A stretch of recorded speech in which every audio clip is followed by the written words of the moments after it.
Welcome, Kyle. Thank Thank you. you for being a part of this. You were a part of the trailer a long time ago, so Yeah. I'm excited to finally interview you in full. Yeah, I'm excited to be here. So tell us a little bit about your multiple companies and what they do. Yeah, so I have a few companies, Zoom Painting, and then we have Zoom Living, which we're just releasing. It's a restoration company. The painting is self-explanatory. And then we have Oak and Ash, so we manufacture products, import them, and they're painting products.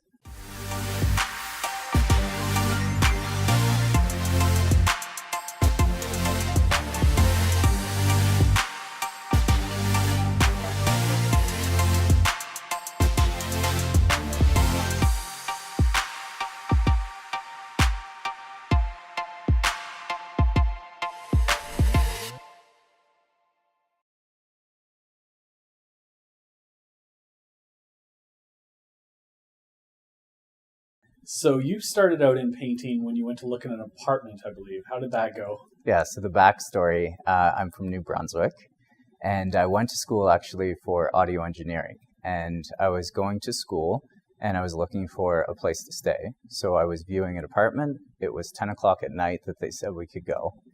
And when I got there, the person was painting it. And that was really interesting. So I was like, why are you painting this place? And he said, well, you know, we just have so much work. If you had a painting company, you would make a pile of money. And I said, naturally, I have a painting company. So that was how it all started. The next day, I was told to go to the office. This ended up being Killam Properties. And they said, thank you. If you had everything, an incorporated business, WCB and whatnot, then we'd be able to give you work.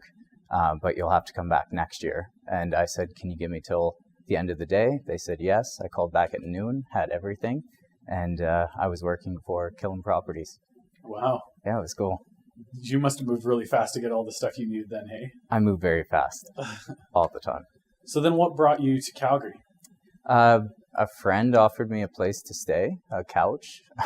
So I going back a little bit, I went to school for audio engineering. I was painting houses in the evenings and weekends, apartments. Ended up having all my friends working for me and just kind of kept going. Never really made it too huge, but just had it going in the background. Wanted to explore a little. A friend of mine said, come to Calgary, you can live on my couch. I said, awesome. And I moved down with a snowboard, backpack, and $500. Yeah, it was really cool. So that was, I think, about 8 years ago, almost. The tail end of 2011. So. And then when you moved here, did you start painting right away? So I moved here thinking that I was going to be like a musician. So working as an audio engineer and music producer. And I started applying and looking for studios, and I realized that there's no music scene in Calgary at all. So naturally, I got a little freaked out, and I said I need to start working again. So I started applying to painting companies, and I got a job within the first few days. I worked for a week, and I asked if I could go take the Friday off and go snowboarding. And I went snowboarding in Fernie and broke my collarbone. Oh, man. Totally, yeah. So I broke that and basically had to get, bed rested on a couch at a friend's house one weekend. And I called the office to let them know what happened. And they said, well, you're an amazing worker, so we can hold your job. We'll give you 2 weeks. And I said, okay, cool. So anyway, I took about 3.5 weeks off, and then they called me and said you had to come back to work. I started working again with a broken collarbone, which was excruciating, and basically just worked my way through it until it healed up. 6 months, quit, started up my company again. And so when you started up your company there, that was City and Color Painting, right? Correct. City and Color Painting. Okay. After the band. Nice. Yeah. You a big Dallas Green fan? Yeah, it all comes together. Yeah. So cool. So you said when you were working with City and Color Painting, you were working primarily as a subcontractor, and then you got a really big gig with, was it Madam Homes? Madamy. So Madamy yeah, Homes. so interesting thing. Basically, I went off on my own. I wanted to really work for myself and whatnot. So I was taking subcontracts. So basically working for other painting companies, doing their work and taking the scraps. And what happened was I was working for one company doing the majority of Mattamy homes, and it ended up that I was doing about 95% of their work for the Airdrie location. That contractor failed to pay me, so I stopped all work, flew down to a friend's house in Vancouver and hung out for the weekend, and basically got a call from the VP of Alberta saying if we would come back, take on the contract, they would give it to us, and then they would also pay us all the money that was outstanding from the retention. So yeah, it was pretty crazy. So I'm at a friend's house, just hanging out in Vancouver, get that call, and I had 5 days to start up, to be back, kick in the company, and be able to take the full prime contract, which was quite substantial. So that was really pivotal for the company then. Yeah, it was massive, making that first incremental step. But what was interesting was I had this company where I was mostly supplying the labor. I never really had to purchase the products. I was young and I didn't have a lot of credit or anything to my name. So then I had 5 days to figure out how I was going to bankroll all of the materials that I was now going to have to afford. So they were with PPG Paints, so Deluxe. I contacted them and they actually turned me down to give me credit. So I had to contact Mattamy, tell them conditionally that we would have to move suppliers to Sherwin-Williams because they were better, and that we would give them a better product. So they did, and Sherwin gave us credit. We've been very faithful to Sherwin ever since for that. Awesome. That's great. Now, when you started out on that contract, it sounded like you worked a lot. Yes. Yeah, we worked all the time. So at that time, there was just a few of us. My brother was working with me as well. And we just worked as much as we had to. We would hire people. They wouldn't be very great. They didn't have a great work ethic. And we had to do it. So I signed myself up for this. I signed the contract and I had to commit and get it done. So we would work, 10, 14, 20-hour days. Got to the point where they have fiscal year ends and they're trying to complete all of the work that they had quoted for the end of the year. And so this massive push, this 3-month period, and one of them, we ended up having to sleep in the houses just because it didn't make sense to go home for like 3 hours to come back. So then we started sleeping in the houses. Then it got to the point where we just worked. And I think we set a record at working just over 120 days straight at one period. So with people that worked for me as well. So did you find that you were getting less and less productive running on that little sleep? 100%. Yeah, but you have to have bodies there so that they know things are getting done, and you have to push through. So it wouldn't be as good, but when you have, massive deadlines trying to complete in, say, a 30-day period, you just have no choice. Do you still have some of the employees that you had then? I have some of them. So yeah, my longest employee just had his 5-year anniversary. Yeah. So Austin. So that would be the length. So from that point on, we've kept every employee that we haven't wanted to be gone. Yeah, we have a massively high retention, and it was super fun. Austin, he was a sponsored skateboarder. I think I met him at your event. Yeah, exactly, in the past. So we decided to throw our year-end party, which was a surprise because we always throw a party but you didn't know. And it was themed, a video game theme because he's a gamer, naturally. And we had it at Tubby Dog, super awesome, and presented him with this sponsored 5-year deck. So we made a skateboard deck as if he was a pro skater, a Zoom painting, Contra-themed deck, which was super huge. So yeah, our employees stay. We do cool stuff. That's really awesome. What motivated you to work that hard? I guess part of it was necessity, but then you would have had to have some motivation to only be sleeping 3 hours at night and working 20-hour days for 3 months. Yeah. I mean, I'm obsessive for sure. So that's a tendency that entrepreneurs can have. So I don't like to give up.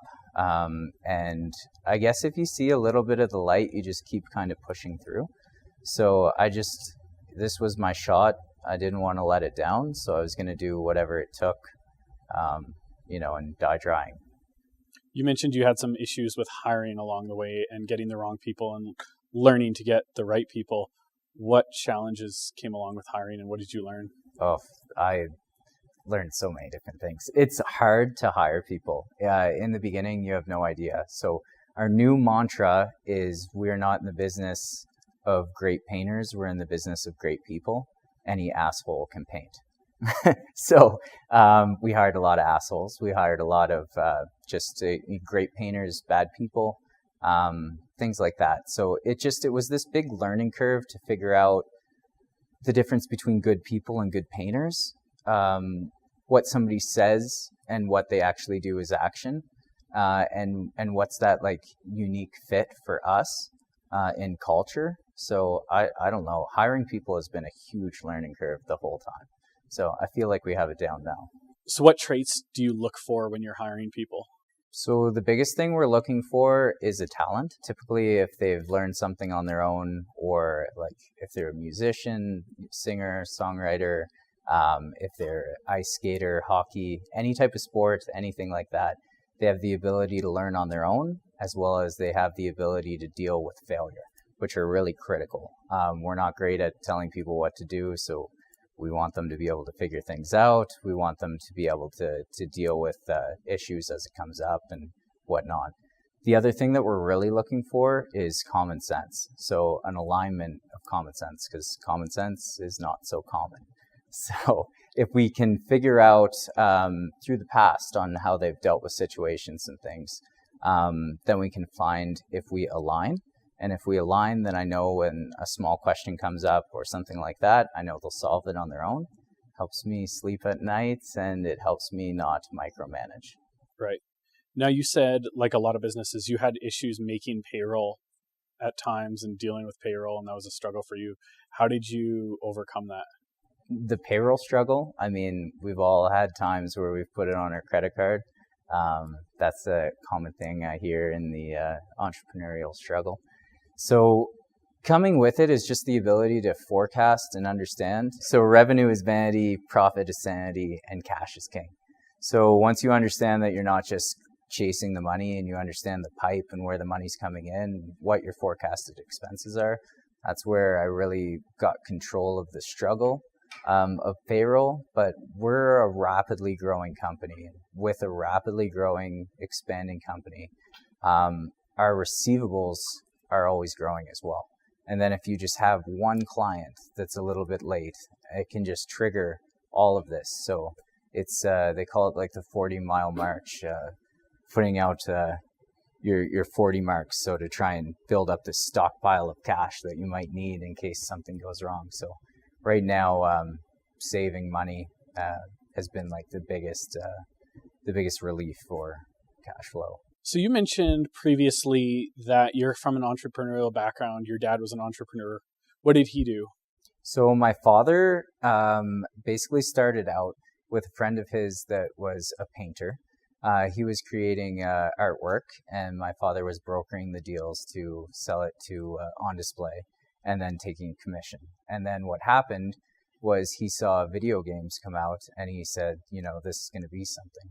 So he came up with the idea of brokering the deals between a content creator or a video game writer and a company to be able to broker this game that would be released. It was called interactive game licensing. So he was the first of its kind to do it. So basically he hit his big home run with the video game industry with Punch-Out, EA Sports, and Command & Conquer series on PC. So these were all things that he brokered. So, wow. Yeah. So it was really interesting. He always had either a home office or a scaled up home office. So it was really cool to see around that time. So I learned a lot from him, but he was one of those, workaholics for sure. So he was consumed by it. What did you learn from him? I learned passion. And the ability to know that you can do something, to believe in yourself, and to be like a big visionary, a big thinker. So I'm a visionary. He was a great visionary, and he would challenge unordinary thought. So it was really interesting. So he was a great mentor. Now, you said one of your struggles came along with moving from the owner-operator role into more of an administrative business development, higher level role.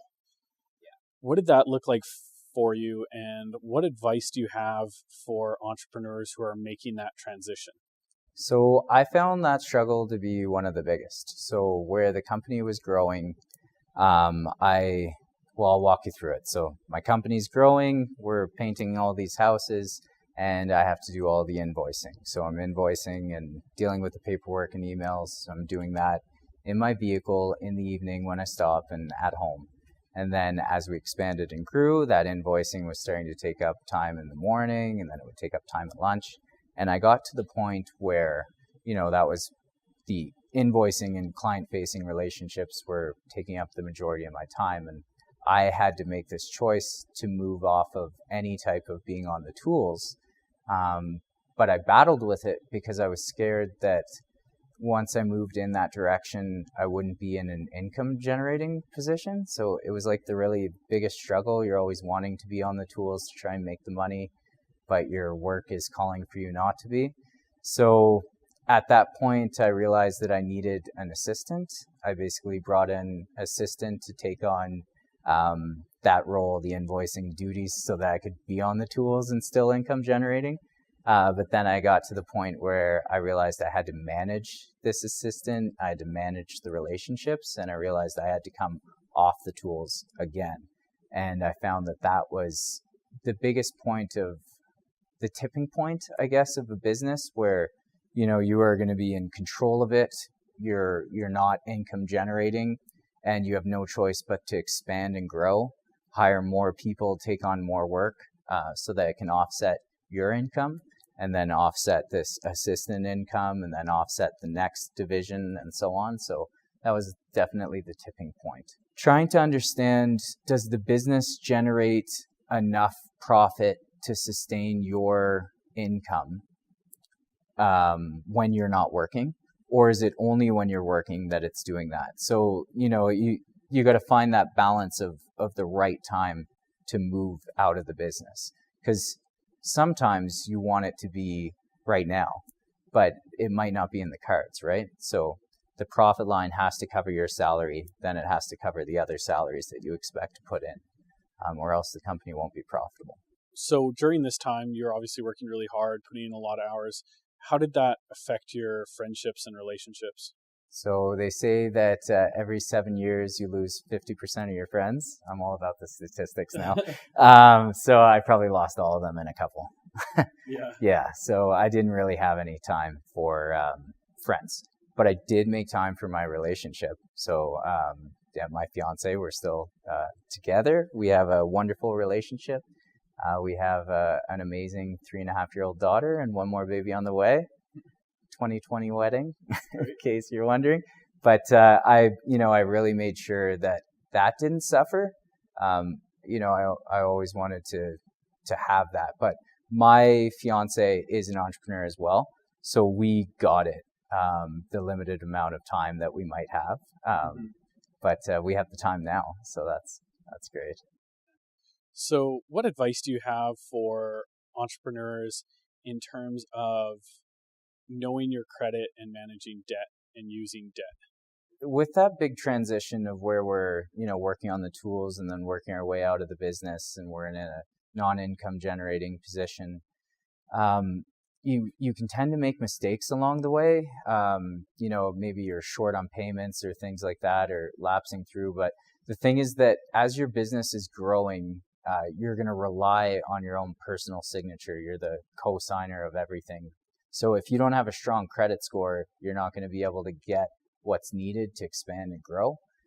It's going to take, close to 5 years or more before the business can have its own credit score and legs and funds to be able to let you separate away from it, not signing on every single item. So I think really understanding that the choices you make are not just tied to yourself, it's tied to your company, and you have to be really smart about making all your bills, your payments, things like that. A cell phone is like the number one destroyer of credit for young people in Canada or North America. So make sure you pay that cell phone bill if you want to be an entrepreneur. It's good to know. Yeah. So you've attributed a fair amount of the success of Zoom to having a great brand. How did you go about building that brand, and how do you recommend other people go about that? Because a lot of businesses don't think about it. Yeah, totally. It's one of those items that you might not spend your money on, but would be very wise to spend your money on, like the neglected little stepchild or something, so we might say. But so branding has been critical. So we were City and Color, right? And City and Color Painting, that was our painting company. It says we, paints the city colors. And we flowed. So in 2016, I decided that I really wanted to take a crack at this painting thing. And we decided to rebrand.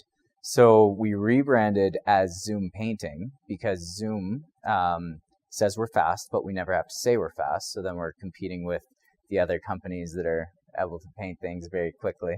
And it's a Z letter. So it's a letter in the alphabet, the last letter, which means it's very uncommon for a lot of words. It's Zoom, it's a sound, as well as a word that you would have in the back of your head, so we wouldn't have to teach you it, but it almost sounds like a word that we created. So Zoom Painting kind of gave that tech feel of being quick, something that you could already understand and know, and that we didn't have to teach you with. We incorporated the color blue because blue is the color tied most to trust, and we wanted to make sure that we built that trust engine with everyone. And our first branding slogan was professional, period, affordable, so that we were telling people exactly what we were coming in with, being the most affordable professional service. So these were all brand decisions before we even started to create anything. So before we came online to sell, we had already figured out all of these items and then launched through with new websites, marketing, and all other aspects. But this thought of how we could create something that our customers wanted and that they were looking for opened so many doors. So our revenue, when we launched in the first year, we did almost 80% of the revenue that we did that took us 4 years to get to with City and Color Painting. So to give you an example, so it was like once we rebranded, because we kept both divisions open, it was like there was a weight holding us back that got let go, and then Zoom just started going. So we only actually phased out City and Color Painting last year, and we still have some select contracts that we're really trying to close with it, but Zoom is just, rapidly grown. And I really feel that marketing is about doors, and the more doors you put in the way to open, these are things you have to tell somebody. So it's like Zoom Painting, we're a painting company. It says painting in the name. If we were, just Zoom, then we would have to open a door. We would have to say we're a painting company, right? These were just some of the things that we thought about and why we thought branding was so important. If that helps. Yeah, no, that makes sense.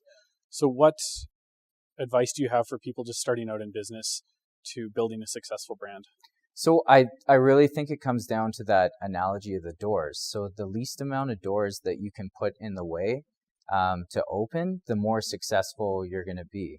If you can be simple and explain yourself with a short message, if you can have a clear, concise name to what you're doing, and if you can be current with trend, these things are just going to take you so much further. If you come up with something because you like it, but maybe it doesn't make sense and you're finding yourself explaining it to everybody, that might not be the best thing. That's typically branding 101. I might have dropped the ball there a little bit. But creative agencies never have that great very explanative names. Yeah, exactly. And I mean, we've all done it. So we just wanted to make sure we didn't do it this time.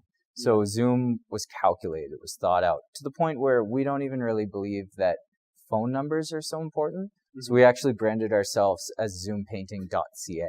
So everything that we do, awards, advertisement stuff, is zoompainting.ca, so that you know where to contact us as a subliminal message. You've grown really quickly over the last couple of years. What was the award you got, or the ranking you got? So Maclean's? Yeah, it's Maclean's. It's business, Canadian business.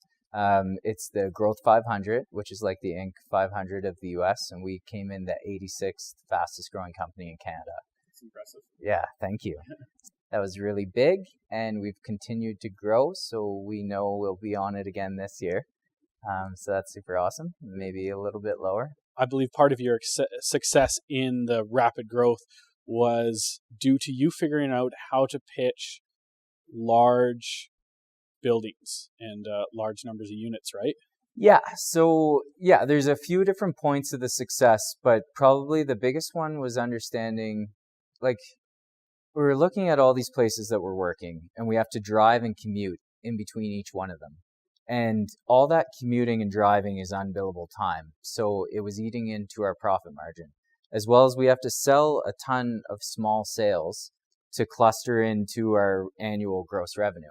So I was like, what's the biggest thing that I could sell with the most amount of units? And that's high rises.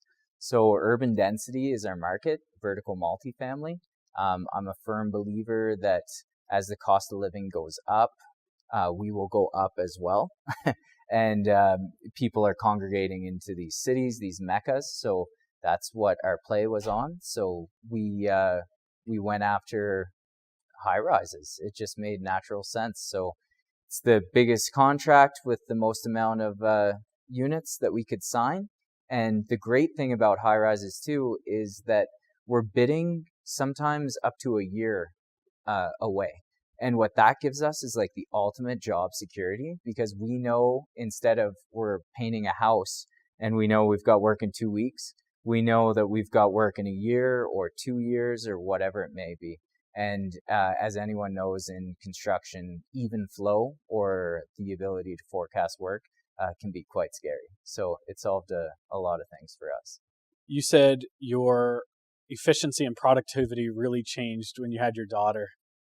What did that look like, and how did you manage to go from endless hours to the 40-hour work week or whatever? Yeah, exactly. So recapping some of the successful points, understanding branding and opening those doors, targeting this vertical multifamily and this high rise, this largest collection of things that we could sell under one contract, and then having my daughter.